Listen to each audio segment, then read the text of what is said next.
Good afternoon and welcome back to the Columbus Metropolitan Club. It's good to see all of you. I haven't been up here for a while. It's good to see everybody. Hey friends, how's everybody? Good to see you.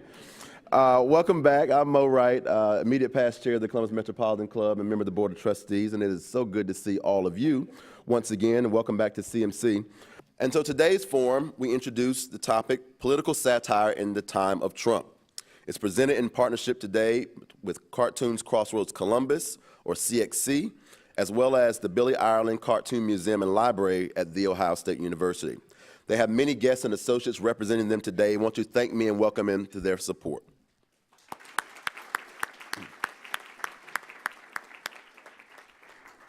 The state of affairs of our nation, and especially the White House, are difficult. The tone, the troubles, the turmoil leave little to laugh about some days. Thankfully, there is a time-honored tradition of political cartoonists. These few insightful, wickedly smart, and very talented individuals make us laugh through some of those days we want to cry. We are so thankful today to have the opportunity to meet these individuals who bring color, laughter, brain and brawn to our drab days. Let's welcome our panel. First, cartoonist for Harpers, the LA Times, The Atlantic, and others, welcome Dwayne, Mr. Fish Booth.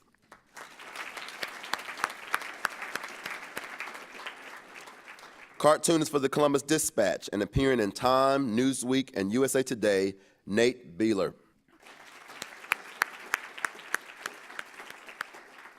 Cartoonist for the Washington Post, the Boston Globe, Newsday, and others, also Pulitzer Prize winner Ann Telnaes. And to start our conversation, we have Jenny Robb, cartoon curator, The Ohio State University Billy Ireland Cartoon Library and Museum. Jenny, the podium is yours. Thank you. Thank you, Mo. It's a real honor to be here with all of you and also with this esteemed panel of troublemakers and naysayers. And I mean that as a compliment, of course. The late, great political cartooning troublemaker Paul Conrad once said, "Cartoons are ridicule and satire by definition.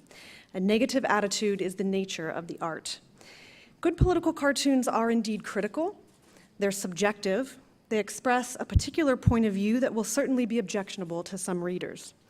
Sometimes they amuse, sometimes they infuriate, but in spite of the fact that they exaggerate, oversimplify, and distort reality, the best political cartoons allow us to see the truth more clearly.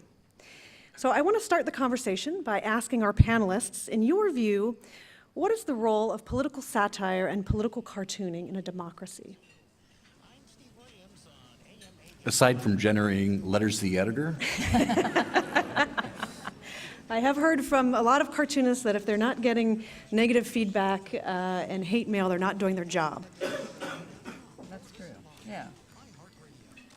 I mean, what I always say is that cartoonists are basically visual columnists, and it's a multi-day conversation with readers, and the point of a conversation is to stimulate intellectual discussion about what's going on, and I think that really is the main goal of anybody who is in the press, is to get people thinking about what's going on in society.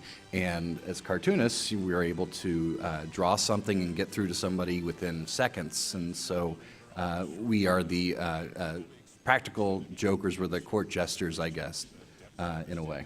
Yeah, and I think he brought up a good point, that, you know, we're just like any writer that you read of commentary. I mean, everybody always kind of hangs on to the cartoonist label, but we're an editorial cartoonist. I mean, our main mission is to have a point of view. It's ours. We do it through satire, we do it through visual images, but our primary purpose is to have a point of view and present that point of view in our cartoon.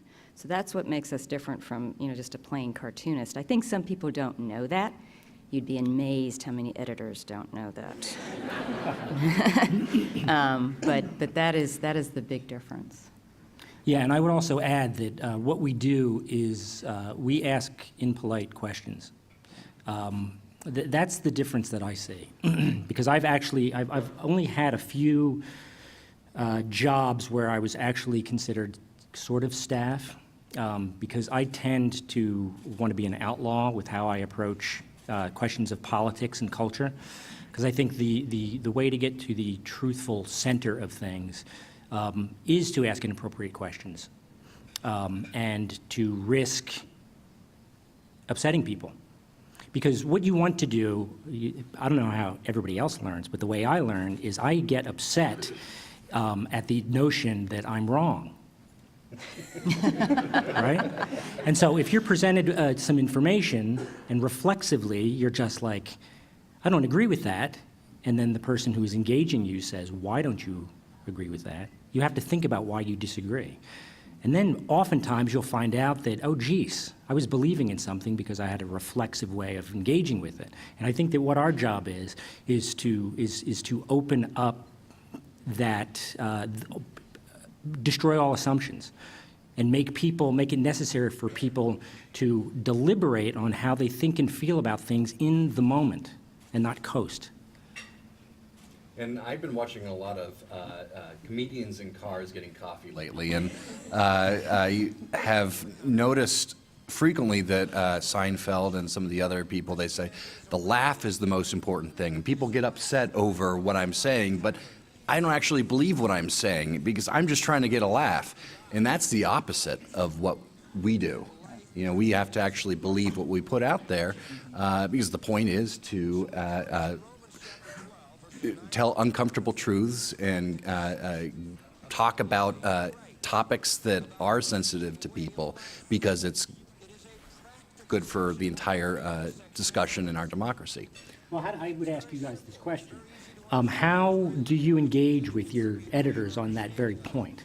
Because I feel like people are less and less literate in knowing how to read what we do, right? Oh, yeah. I mean, Yeah. Isn't that a problem? It is a problem. And of course, with social media now you have to engage with that too. So and it's much more immediate, and editors aren't as used to having to react so quickly to outrage. And we definitely outrage people. So yeah, it is difficult. Or even, you just made me think of something else to add on to that, which is, I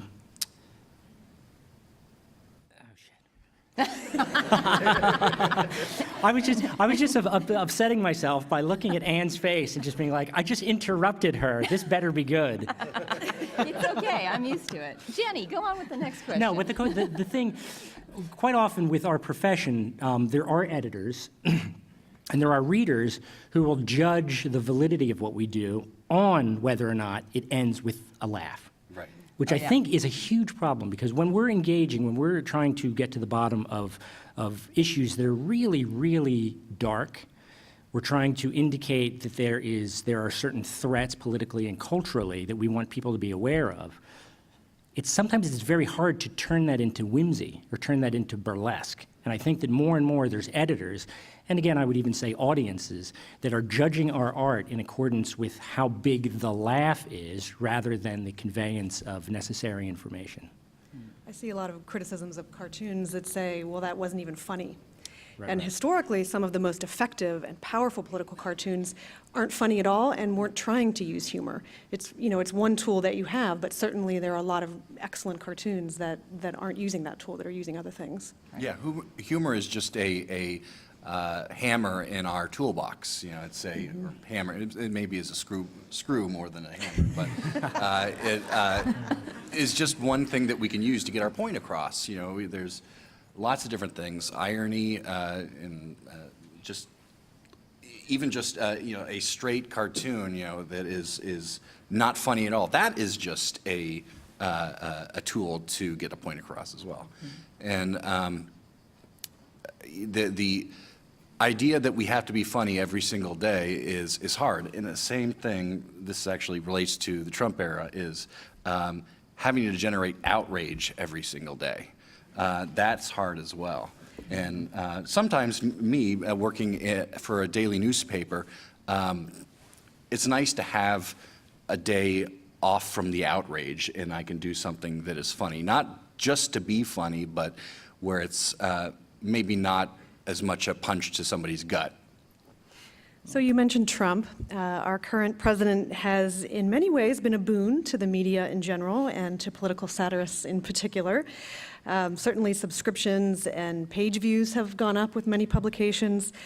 Cable news shows have experienced surges in terms of their viewership, as well as some of the political satire shows like Saturday Night Live, The Daily Show, etc.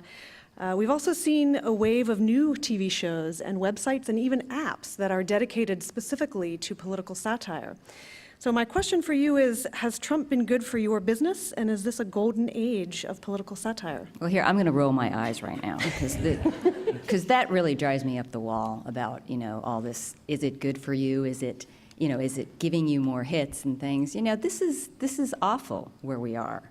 I mean, this is dangerous where we are. And, I did a lot of cartoons during the Bush administration criticizing the mainstream media because, frankly, they weren't, doing their job. I thought, actually, the Cartoonist did a better job than they did. So, I don't like that question. I have to be honest with you. Everybody says to me, oh, you must be having a great time. You're doing great work. It's a great time. It's not a great time. I mean, I feel the need to draw every day. And what I'm basically doing is trying to pick which subject matter I'm going to do that has the most impact, is the most important. I don't want to do a cartoon on Covfefe or whatever that stupid word was that he tweeted out one night. I'm going to do a cartoon about, the fact that the man doesn't understand separation of powers. And, this is our job. This is what we're supposed to do. Going back to the thing about cartoons, the thing that makes us quite different is the fact that we use images. And yes, of course, that helps us internationally because you don't have to necessarily speak the language, but I actually think the most potent part of an editorial cartoon is that it actually crosses class lines and the fact that you're rich or poor, because every human being can respond to a cartoon, an image. And every human being, regardless how, what his status is or how much money or how little, will react to it, sometimes badly.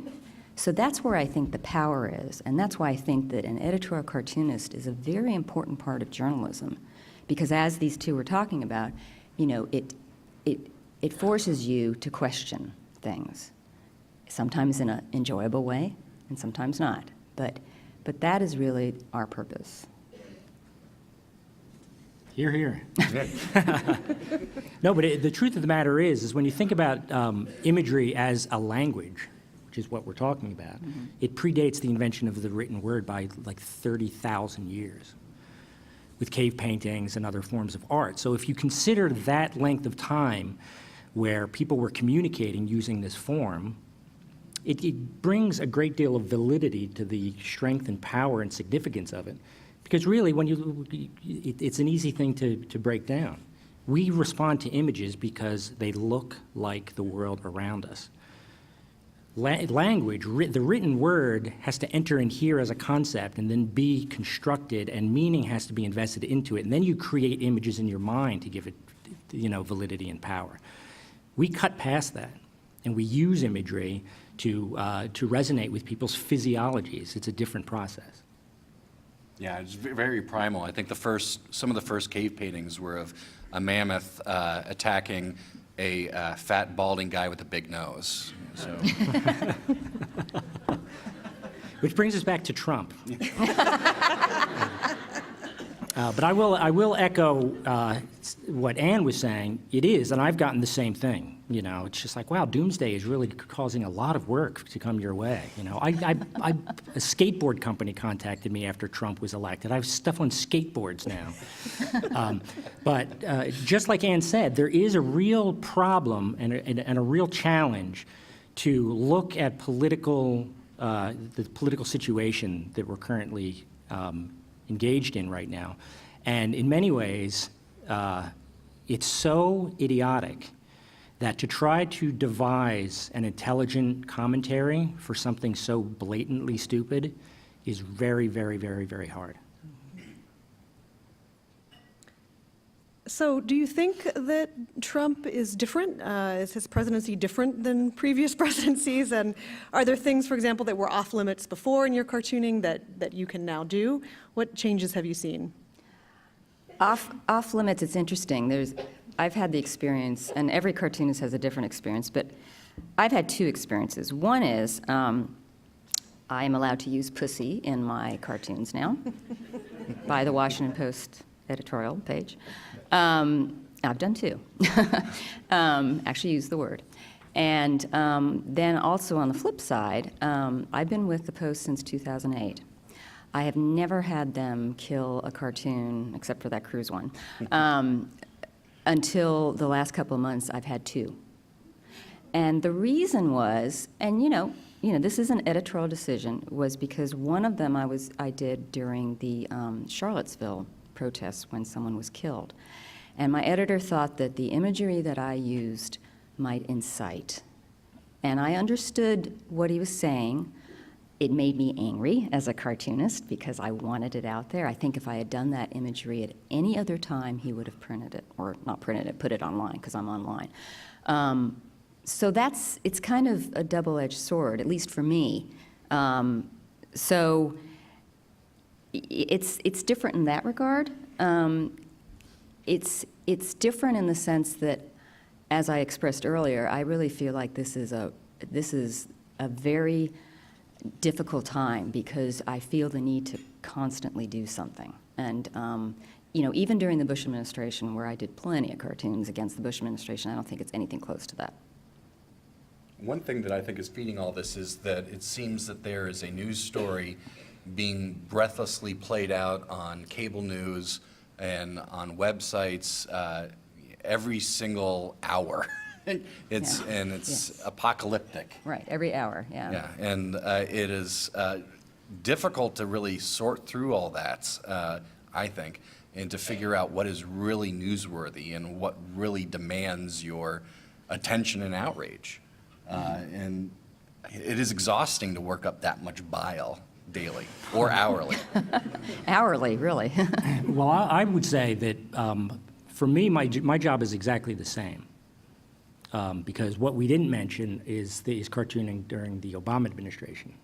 I mean, I can sympathize with cartoonists when they say George W. Bush administration a lot. But remember, just because Obama was very suave, well-spoken, easier to listen to, you have to remember his drone program. You have to remember his continuation of secret renditions, his deportation. Yes, the transparency questions. Yeah. So it was actually, I kept up my vitriol against that office when Obama became president. And it was really difficult because people would rather say, well, give him a chance. There were apologists, essentially. So for 8 years, while I continued hitting that chair as hard as I could, I would get hate letters and I would get death threats. I got a couple death threats, particularly when, I don't know if you guys remember this, but when Obama was first elected and then when he was reelected, I had to sort of just like hold my head in anticipation of the cartoons the next day, which all had to do with some version of Martin Luther King sitting up in a cloud and crying over how happy he was that Obama was president. Okay, it wasn't lost on me that we had an African-American president. That was very significant as a historical event. But if you look at the policies and the beliefs of those two people, you can't find people, two more these people had nothing to do with each other. Martin Luther King was would have been a huge critic of what that administration was about. And to assume that they would be friends just because they both had the same color skin is racism. So again, it's part of our job too to also look through that kind of shorthand and that kind of prejudice and name it for what it is, even if politically it's culturally unpopular to go against Obama. That's an interesting point that he brought up, because I remember once the great Herb Block, who was at the Post for a gazillion years, I remember he once said to me that it depended, at what point in his career he was considered either liberal or conservative by people, because if he was against what you thought, then automatically he was the other side. So he didn't change his point of view. It was just dependent on what people felt at the time and who was in power. Yeah, I think there's just incredible value to that. And first of all, it makes your work fresh because you're not pigeonholed. Mm-hmm. You're not a Republican, you're not a Democrat, you're you. And it goes back to being a columnist and not a partisan creature necessarily. And I do think that there are people out there among the commentariat, including cartoonists, who just for some reason feel like they need to be part of a team. Right. And I've never understood that being part of the team. The team that I'm on is a newspaper, and the journalism tribe, I guess. And the point of our existence is to go out there and get people talking and not necessarily thinking a certain way, although we do that at times with our own work. Well, we all have our own. I mean, we're some of us are more liberal, some of us are more conservative. But, right. I don't have a problem, doing cartoons about stupid Democrats. They act stupidly sometimes. I'm not even a Democrat, but, people will write in and say, "You stupid idiot Democrat." I'm like, no, Right. I mean, that's what cartoonists' job we are supposed to go after those in power, frankly, that are abusing their power, if you really want to be simplistic about Yeah. it. And government has power, and they make a lot of decisions about people's lives, and that's our job. And I actually will even further that as a woman cartoonist. I mean, I did a lot of cartoons against the Catholic Church early in my career because of their policy. They had a lot of influence on not just Catholic women, but women in general.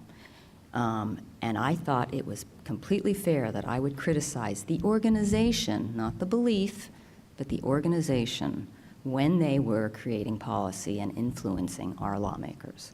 So that is our job.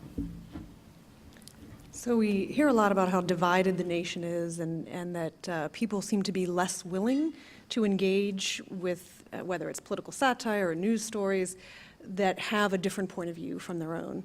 Do you find that in terms of the responses that you're getting from readers? Yeah, without a doubt. I think that people are in their little silos. They've got their feeds, and they're only following people that they like, and they're not challenging themselves intellectually. I'm not saying everybody does this, but I'd say the vast majority of America does this if they're reading the news, which is unfortunate. That's a whole other discussion about civics in America. But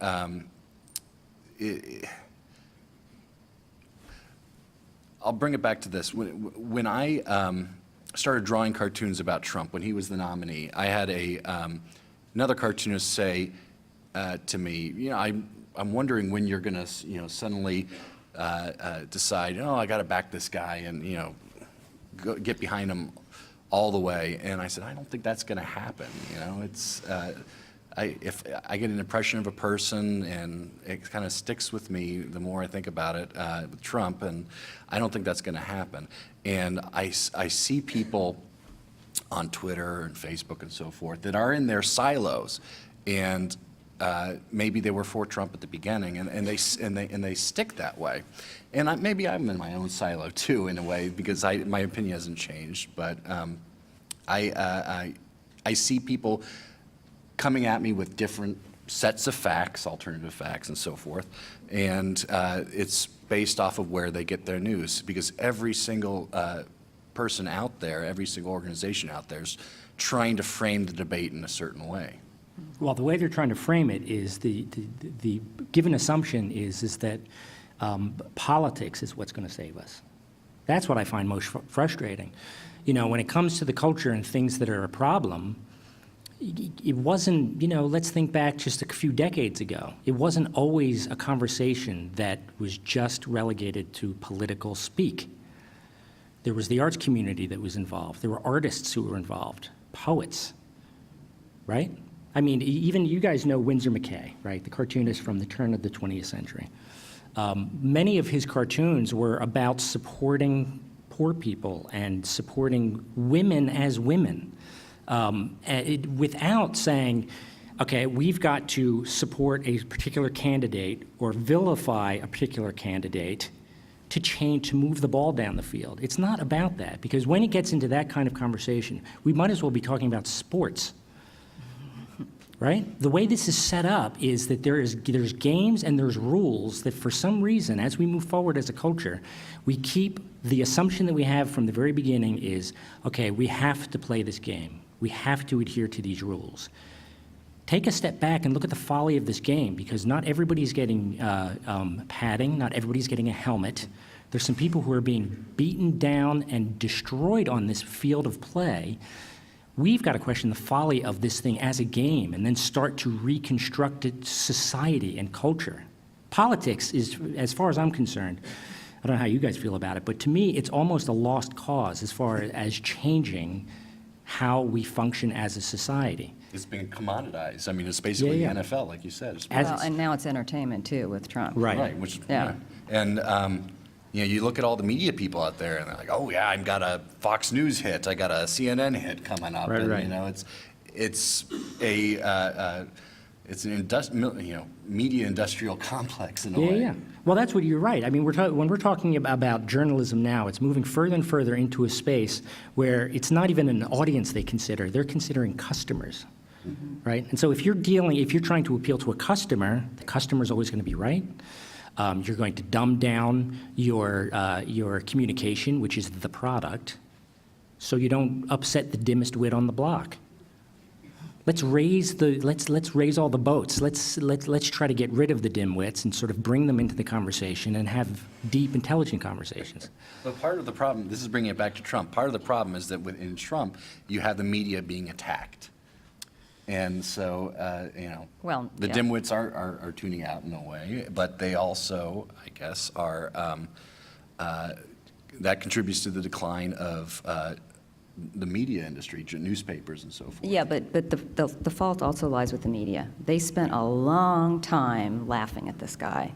I mean, I can remember watching interviews where they're basically giggling through an interview with him. The Cartoonist is the serious one watching this. Yeah. I mean, it definitely is entertainment. I agree. I mean, this is way too short a thing to even talk about this, but we've had so many decades of people, being entertained, wanting to be entertained, responding to winning. I mean, look at how many times Trump and our politicians talk about winning, not about the issues. We just want to win. We just want to win. That's all we want. We've changed this all, into we don't even know what civics is anymore. The ends justify the means. Yeah. So we're getting close to our opportunity for audience questions. That's going to start in just a couple of minutes. So I encourage all of you who have a question for our panelists, please don't be shy and go to the microphone back here. And while people are thinking of their questions and lining up, one last question. Did you all watch the State of the Union last night? And as professional political satirists, do you have any opinions? Did you get any great ideas for cartoons? What do you think? Did you do one? I watched it, but I don't have any ideas quite yet. Maybe. Don't you have a cartoon due today? Well, one of the images that stuck with me was the guy raising the crutches over his head. I don't know, maybe you have an editorial cartoonist raising a brush and a pen over his head. I don't know. Yes, I did a cartoon this morning, thank God. Oh, you did? It's up if you want to look at it. WashingtonPost.com. I did one the night before because I was prepared not to be surprised. Has anybody ever been surprised at a State of the Union? No. It's such an opportunity for truth-telling and being very clear with this. Are you kidding me? And winning. Yes, and winning.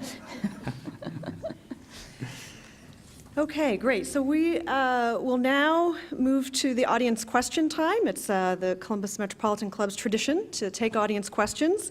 So please state your name and ask your question. And in consideration to everyone, please stick to questions instead of editorial comments. So with that, we'll have our first question. Fred U. Needham. And you touched on this a little bit. I've seen it suggested that we are gravitating to more insular bubbles for our sources of information, and so that we listen to what we want to hear, what we like.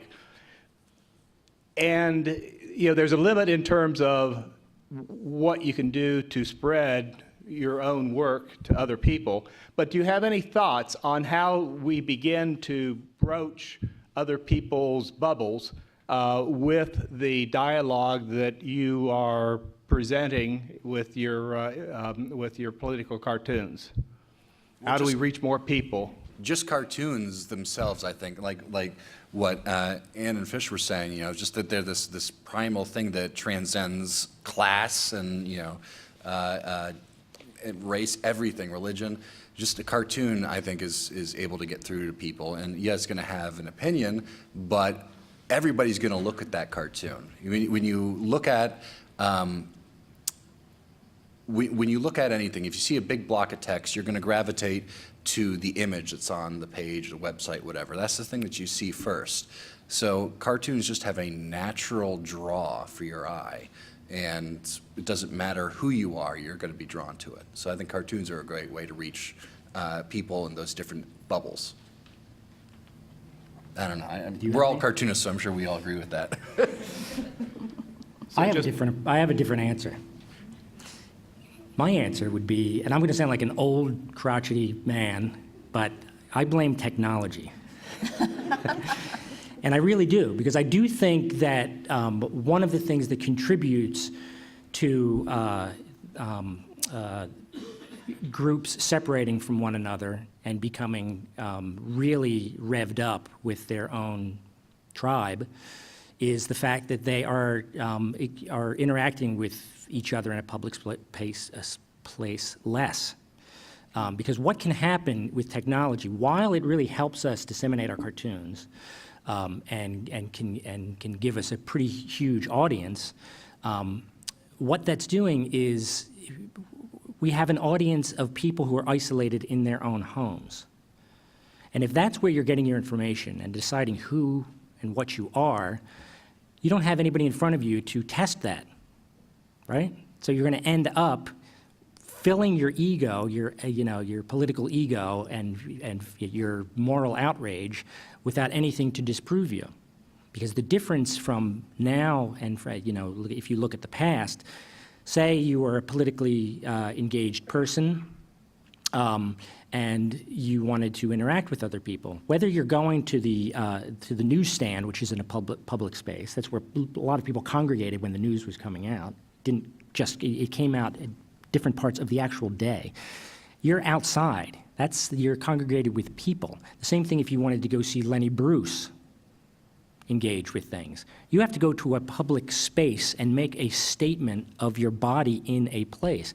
And what that does is in the presence of other people, you're going to have more sensitivity to other people's presence and, potential disagreements. Yeah, as we all know, it's very easy to be really snarky and really mean in an email. Say, oh, I really gave it to him, or in a text. You would never engage with somebody sitting right in front of you in that same way. And that's why I say I think technology has really crippled our ability to be civil and also be comprehensive about what we think and what other people think. So in order to get rid of car rage, we should get rid of cars so people don't feel like they can act like idiots inside their car.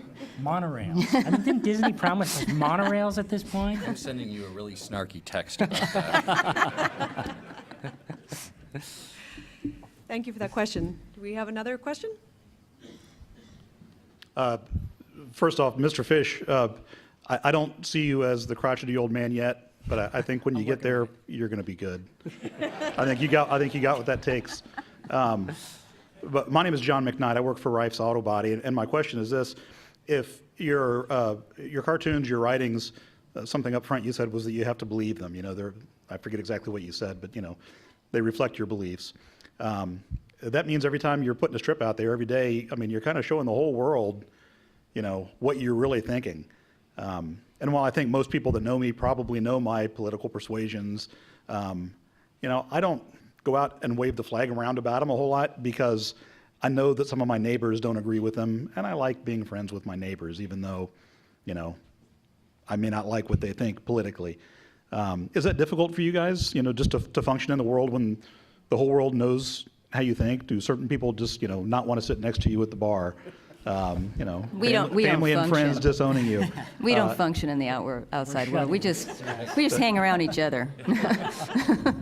Yeah, I mean, we talk about, people need to get out and about and see people. We And, never see anyone. we're hunched over drawing boards in true. darkened rooms. No, I would answer that question by saying, if you know if you know my work, you'll see that I'm just as likely to do a straight political cartoon as just the lewdest dirty joke that you can imagine. Yes. And It does. and so what that does is it invites people love dirty jokes. People love jokes, and I think that that's one thing that we've sort of touched on a little bit through our discussion, is the importance of just humor. Humor gives you permission to think outside of the box. Everybody loves to be an outlaw a little bit, every once in a while. You get that permission, right? So I think we're not politicians. We're not, I don't see us being perceived as rigidly as that. I think that if we're doing our jobs correctly, what we're communicating is that we want to have a conversation, and that we're presenting it in a way that suggests that it's malleable. But you have a point. I mean, editorial cartoonists cannot have a thin skin.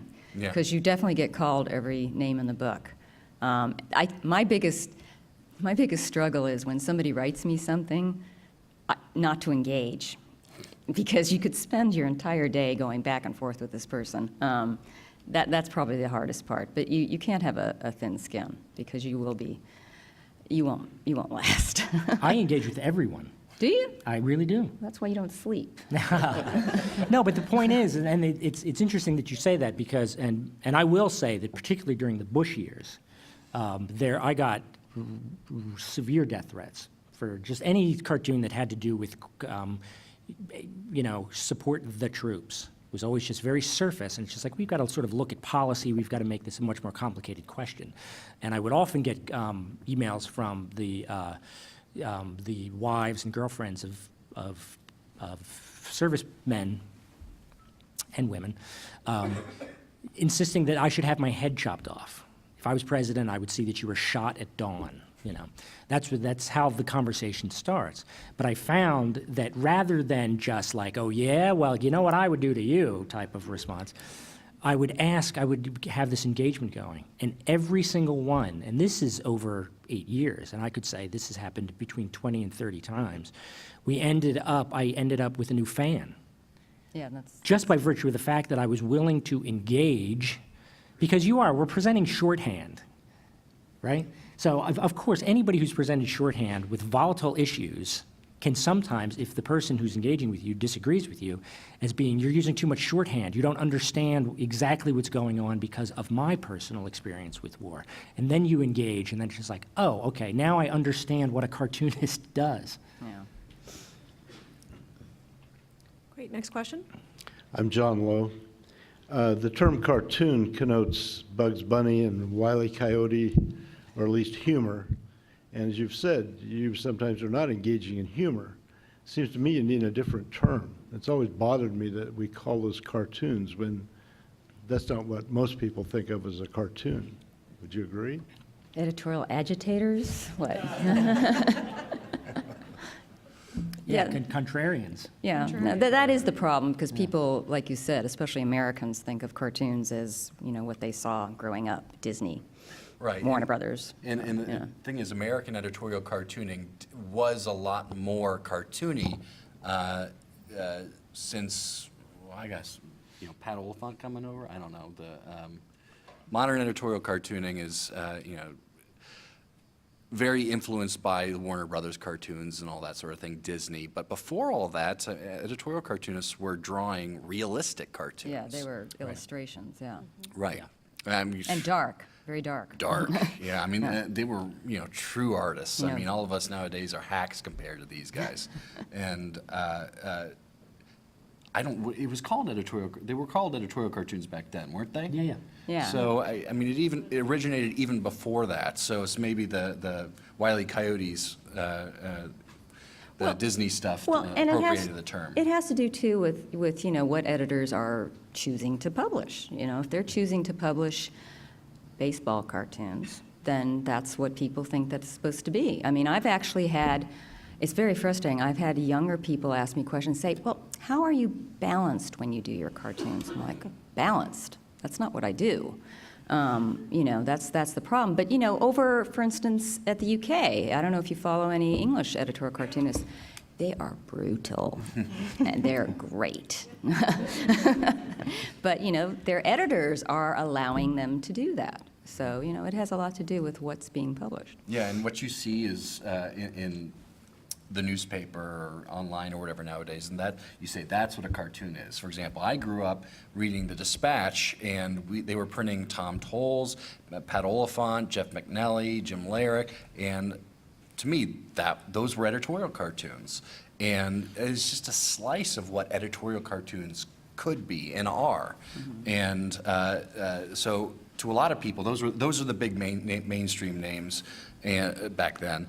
And to a lot of people, that is editorial cartooning. But you have people who are doing, nowadays, multiple panels and long-form editorial cartooning. And that's something that, you Even wouldn't think animated about. editorial Animated cartooning. editorial cartooning, yeah. Which Ann So, does. there you go. And I would even add to that my influence for the cartooning that I do was never editorial or political cartooning. I would say that my inspirations, and I see this as what the best kind of editorial cartooning can do, is John Coltrane. Even just think outside of the pictorial form, because it's always been very interesting to me how artists engage. Whether they're the artifacts that they're creating that demonstrate the proof of their radicalism is a cartoon or a piece of music or a piece of fine art. To me, it's the same kind of language with the same purpose, which is recognizes the vulnerability of human beings and the potential we have as a community to communicate and raise the level of our collective awareness. And I want to stand up for Bugs Bunny, too, because he was so subversive to me when I was a kid. He was my first Noam Chomsky. So I think we have time for one more question. So Benita Khan. My question is to get back to Trump a little bit, is what do each of you think is, as political editorial cartoonists or editorial cartoonists, is the most effective way to maybe help the public at large understand better the harm that either is being done or can be done by Trump's constant attacks on the media?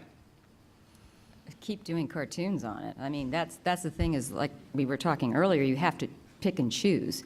You don't want to go after, I mean, we all draw, his funny hair and his orangeness, but long tie. yeah, but the long tie is wonderful. I mean, it's a great prop. But you want to make sure you choose something to comment on, and the attacks on the press, that is a big one.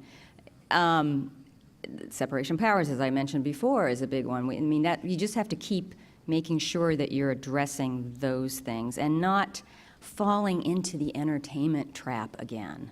But I think the Cartoonist has actually done a pretty good job of it, I feel, at least in our American group, to go after that. But, when you have the rest of the media, yet again, saying, he's so presidential tonight. Oh, come on, it's been an hour, he's going to turn around and do something, again. So, you just keep harping on the important stuff.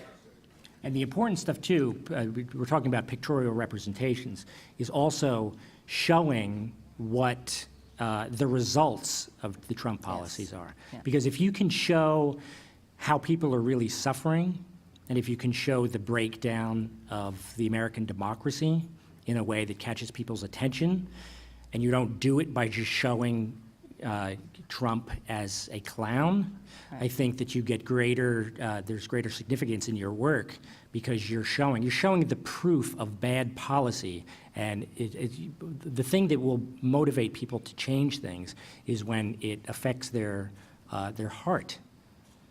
Right? You don't need to just laugh and just point at Trump and just say, what a jerk this guy is. You need to say, okay, he's a jerk, Let's look at the arithmetic and look at the real suffering that's going on because as a result of him being the president. And then it's just like, wow, we really actually have to do something to save these people and ourselves because power manifests itself around Trump. It's not just, he's not the king. And do cartoons about, his policies. I mean, for instance, EPA. I mean, he's gutting EPA. He is gutting EPA, and I don't know, I'm at the Post, they cover this stuff, but I don't know how much it's covered throughout the rest of the country. And so I try to do cartoons that actually will go back and talk about EPA, talk about, the other departments. It is tough, but, that's our job. We're supposed to be doing that. Can I just add really quickly to that, because you're exactly right, but the one thing I would add to that is recognize, too, that he's gutting the EPA and he's dismantling certain systems in our government because it makes good business sense. All the deregulation is there because it makes sense as a business model. So then we have to start to recognize, wow, what makes business function in such a way that it is logical, because the numbers play out right, that we should decimate the planet and destroy the environment? Short-term gain, that's why. Yeah. So I think that, and I'm sorry, just one other thing to add to that is that it's not just cartoons that need to be, cartoonists who need to be doing their jobs here. It's a multi-pronged thing that, it's editorial boards across the nation, as well as just people talking about the issues over the dinner table and all that sort of thing. That's how you get to be a good check on power. But this is the stuff that should be going on even if Trump isn't the president. This is stuff that should have been going on during Obama's presidency. Mm-hmm. Trump is no different from Obama. No different, I think, at bottom. They both have aspects of demagogues to them, and they're both elected, and so you don't have to elect them again. If you talk about the issues, you can maybe change people's minds over time, and maybe they'll vote for somebody else next time. And talking about attacks on the media, we're protected here in this country by the First Amendment, but I do want to make the point that there are countries in the world today where these three people up here would be arrested for the cartoons, especially Mr. Fish, for the cartoons that you saw during lunchtime. And in fact, the rest of you might have been arrested for laughing at them and encouraging them. Right. So we are really fortunate here that we do have that protection. And Be very daring and buy our books, which are over on that table. And please also, yes, buy the book. So I will turn the podium over to Mo. Thank you very much.